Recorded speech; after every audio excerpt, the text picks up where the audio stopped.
Hello everyone. Thank you for giving me the opportunity to share our journey with you.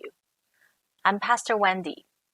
Together with my husband, Pastor Henry, and our two teenage boys, we were sent by the Christian and Missionary Alliance to Japan in 2016. So prior to our departure, I was working in a public company as a CFO. And Henry was working in an international corporation managing its Canadian business development. So both of us, we had pretty good income. And we were never really thought about going to Japan as missionaries. So what changed our mind? Well, actually started in 2008. So in December of 2008, Henry and I, we had the opportunity to visit Japan for 5 days. During the 5-day short trip, we went to Tokyo, Kyoto, and Osaka by train. But no matter which train we took, we just noticed that people has no emotion on their face. So they don't smile, they don't show their anger, nothing. It's just no emotion. And, basically it's just like blank face. So at that time we're thinking, are they tired inside their heart? Are they weary? And we just had this urge that we have to pray for them. So we prayed to God. We said, Lord, would you please send more missionaries to Japan? Because they really need to hear your good news. And they really need to know that you love them. But as for us, like I said, since we had pretty good income and we were pretty rooted here in Canada already, so we were never thought about becoming missionaries. All we were thinking was that, we can support financially to this mission work. But then in October of 2009, God changed my mind. In October of 2009, during a mission conference, we were singing a song. It's called Hineni. So here I am, Hineni. As I sang that song, Isaiah chapter 6 verse 8 just came to my mind. Isaiah chapter 6 verse 8 says, "And I heard the voice of the Lord saying, Whom shall I send and who will go for us? Then I said, Here I am, send me." I'm never an emotional person, but at that moment, I just couldn't stop crying. And I was crying and crying because I saw this image of people dying without hope. But our loving God was just waiting for His people to respond to His call so that they can go and share this good news with the hopeless people. So immediately, I responded to God's call. I said, Lord, here I am. But at the same time, I offered Henry. My prayer was, Lord, here I am. Send me. But before you send me, would you please call Henry as well? Because he's my husband and I cannot do this alone. And I tell you, our God is faithful. Our God is so faithful that He answered my prayer by calling Henry the next year into full-time seminary study. Well, I was doing my part-time seminary study, but full-time working. So, But then in 2011, God gave me this vision of yellow sand, which really frustrated me. Why? Because I was thinking, Lord, yes, I said, here I am, please send me, but it doesn't mean I want to go to the Middle East. I'm scared because it's dangerous. Would you please change your mind? So I was frustrated for like 3 months. And 3 months later, I got more frustrated. Why? Because Henry came to me and told me that God gave him a vision of rice terrace. So I got more frustrated because I was thinking, Lord, what's going on? Like, are you going to send Henry to the East Asia while sending me to the Middle East?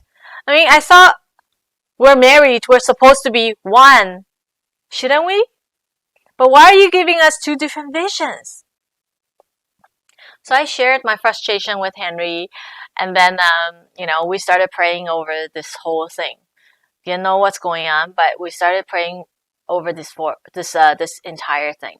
And we asked our home fellowship, like home church fellowship, to pray with us on this matter.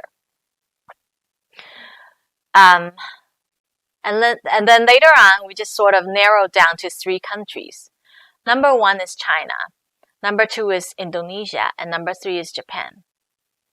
China, because it has both the physical rice terrace and desert. Indonesia, because its main staple is rice. And then it's a country with the largest Muslim population. So somehow we sort of associate this desert with the Muslim. And number 3 was Japan because, of course, rice as the main staple. But also we were thinking that their heart was so dry that it was just like a desert. Out of these 3 countries, Japan being the least wanted to go for us. Often we hear people saying, "Oh, you're in Japan, you're so lucky." No, like I'm telling you, Japan being the least wanted to go to place for us, for Henry and I. Why? Because number 1, the living cost is very expensive, very high cost. Number 2 is that the language is very difficult to learn. And number 3 is because it is difficult to reach, but also considered as one of the least reached people group in the world. So because of these 3 reasons, we really didn't want to go to Japan. But we just continued to pray for God's will, and we continued to equip ourselves in the seminary. It was not until 2014 when we received our next step confirmation from God. So, when Henry was in seminary, he was doing his double major in pastoral and mission tracks. For both these tracks, he had to do internship. And for his pastoral track, he was doing his internship here in Toronto in the churches. But for mission internship, it has to be overseas internship. So in 2014, he decided to go to Japan for a 5-week internship because he was thinking, since we already went to China and Indonesia for a short-term mission, it might be better for us to just go to Japan. And, at the same time, I just prayed to God to close the door. So before he went to Japan for this internship, he actually prayed, like both of us actually, we prayed to God to close the door if God wills. So Henry landed in this small fishing village called Wajima. And over there, he was helping the pastor to teach English. Like many churches in Japan that are very small. The church we serve only has 7 people. An average age was like 72. So often these churches, they cannot fully support the pastor. And a lot of pastors therefore have to find a side job in order to feed the family. And this pastor in the small fishing village, his side job was teaching English. So Henry was helping him to carry the conversation class. And through the English conversation class, he met this leader from a Japanese self-defense force. And the leader invited Henry saying, do you like basketball? Why don't you come to the base and play basketball with us every Friday night? So Henry went. And over there, he met some young soldiers. And these soldiers they're very cute. They asked him, they said, "Henry-san, so why are you here in Japan?" And Henry just tried to explain to them that he's doing his internship in seminary and hoping that one day he will be able to go overseas to share the gospel with people. And they just said, "Oh, we know your God. We know your God." Henry was really excited. He was very surprised, but very excited because in a country with only 0.6% of Christian population, he was really excited to actually meet people that knows about Jesus. So he asked them, he said, really? You know my God? And they said, yes, we know your God. Your God comes every December in red. And he gives presents to everyone. This actually saddened Henry's heart. It's already the 21st century, but people still could not know the difference between Santa Claus and Jesus Christ. While Henry was in Wajima, the pastor sometimes took him around, like for sightseeing. And this day they went to a place, it's called Hakumai Semaida. It's one of the World Heritage Site. So Henry took a lot of pictures so that he would be able to email back to me. So I also get to see the place. As I got these emails, my jaw just dropped. Because on this picture that he sent me, on one side it was yellow sand, and on the other side it was rice terrace. Hakumai Semaida translate to English as 1,000 pieces of rice terrace or rice field. So 1,000 pieces of rice field. And in these 1,000 pieces, in this rice terrace, basically, the soil was all yellow. So through this picture, God was just telling me that He is the God that can turn unused sand into fertilized field so that lives can grow in it. God is the one that is in control.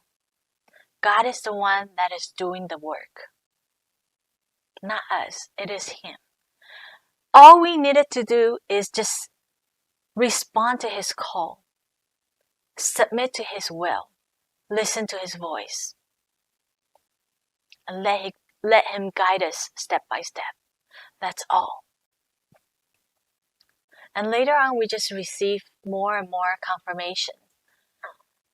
And finally, at the end of July 2016, we left Canada and went to Japan as missionaries sent by CNMA.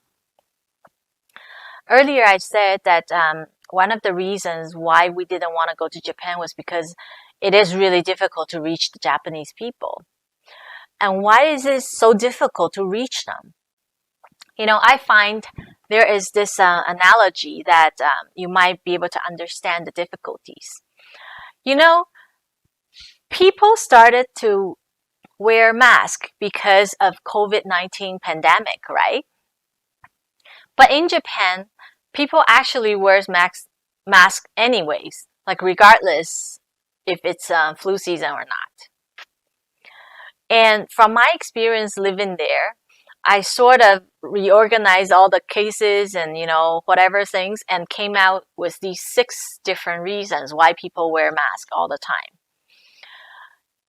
These 6 reasons are, number 1, people wear masks because they're sick and they don't want to pass the germs to others to cause them trouble.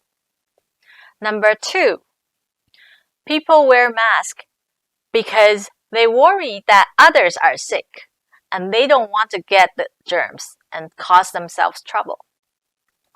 Number 3, people wear masks because they didn't want to have time to shave or put on makeup. So basically, if you wear a mask, you kind of cover and people can't see that you didn't wear makeup or you didn't shave. So number 4, people wear masks because they don't want others to see them drooling or have the mouth wide open in case if they fall asleep in the train or on the bus. Number 5, people wear masks because they don't want others to see their true emotion. So I could sound like I'm smiling to you, but then under the mask, I'm actually having a angry face or anything. So people cannot really see the emotion if they wear a mask. Number 6, people wear masks just because everyone else wears a mask and they don't want to be different. This culture of wearing masks actually shows the challenges that we face when we do God's work or share the gospel. Why? Because people can be very cold and distant. They will try not to bother you, but at the same time, they will not want to be bothered.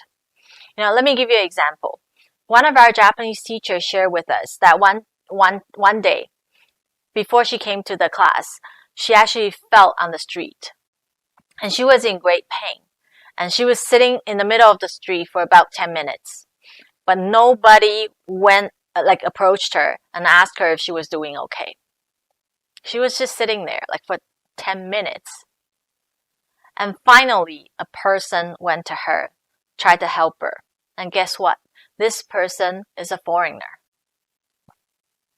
So in a way, they don't want to be bothered. And they don't want to bother you to cause you trouble. So often they would just try to keep a very safe distance. But with this distance, sometimes it's just very difficult to carry a deeper conversation with them. So all you're saying is, hi, how are you doing? Oh, good morning. Oh, yeah. Bye. That's it. So, people don't feel like going deeper because they feel that they will be bothered. So that's number 1 challenge. The second challenge is that they don't want others to see the ugliness or the weakness about them. So that is like earlier I said, if you don't wear makeup, you don't let people to see because, you're going to look ugly, right? If you drool or have your mouth open, you don't want people to see. Why? Because it's ugly, right? So, often they would not want to talk to people about the trouble that they're facing in life. And they don't want to talk about their bitterness or any sort of emotional drain. And a lot of times they don't even want to share with their family members about it. So when the stress level just get too high, that they could not deal with it any longer, they would just jump the track and commit suicide. So think about it. They're just like onions. When you're trying to peel the onion, you're thinking that, once I peel this layer off, I will be able to go deeper with them. No, I'm sorry. Once you peel off this layer, there's another layer, and then another layer, and another layer. You keep going in, you will cry. Okay, it will cause you a great pain trying to go deeper. But this is what's happening. They don't want to engage that kind of conversation because it will show the weakness. It will show the ugliness in their heart. They don't want to do that. And also they think that church is for weak people or for the less privileged. So, if I go to church, people will think that I'm weak or I'm less privileged, and I don't want that. So that is why it is difficult for people to share the gospel with them or just invite them to church because, they don't want others to see the bitterness or, what's inside their heart. So the third challenge is that people are very polite and they just don't want to reject you or question you directly.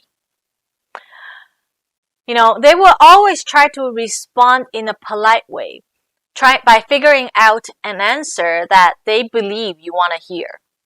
So for example, if you say, oh, let's go for lunch, and probably will not get a direct no, even if they don't want to go, right? They will not just say, oh, no, sorry, I can't go. No. Okay, they think it's impolite. They don't think anybody wants to hear a no for an answer. And so they would reject you by saying, let me think about it and I'll get back to you. Or they will say, lunch. That's great. I haven't been out for lunch for so long. But maybe tomorrow?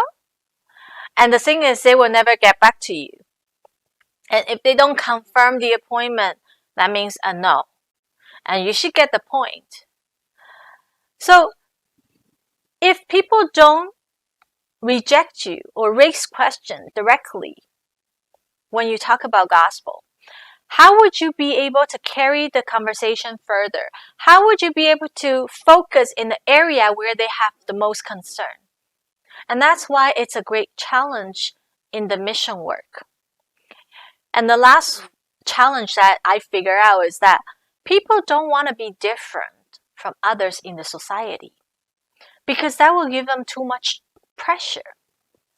Example again.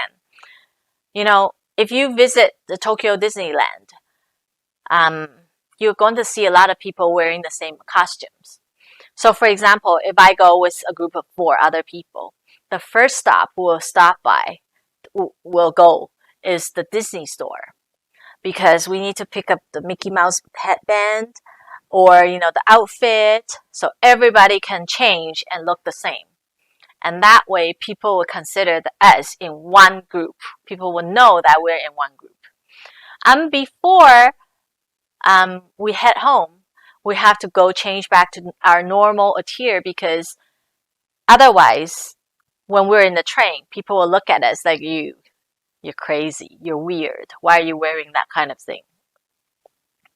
So it is very important for the Japanese people to be identical, to be the same as others, so that they don't face, like some sort of weird looking, right? So think about it. In Japan, with this 0.6 Christian population, if you identify yourself as a Christian, you're definitely going to be facing a lot of pressure. In fact, a lot of people, their family disowned them or, disconnected with them just because they became Christian. And most of the people, they would choose not to do that. And that is why, we have on our field, we have people that, our other missionaries work with for like about 20, 30 years. But they still decided not to become Christians, even though in the heart, they agree with what you're saying, but they would just say no because they don't want to be different. Of course, there are still other challenges that missionaries face, but these are the 4 major ones that, I can generate from this mass culture that I can explain to you. So, missionaries these days in Japan, they need creative ways to build relationship with people. And at the same time, they need to be able to find this place where people feel safe to talk about anything. Talk about troubles, talk about bitterness in life. So would you please pray for us and just, pray for God's wisdom and guidance so that when we return to our field, we will know how to work our next term, like how to create this kind of safe environment for people, but also continue to build this relationship with them. Thank you, and may God continue to bless you.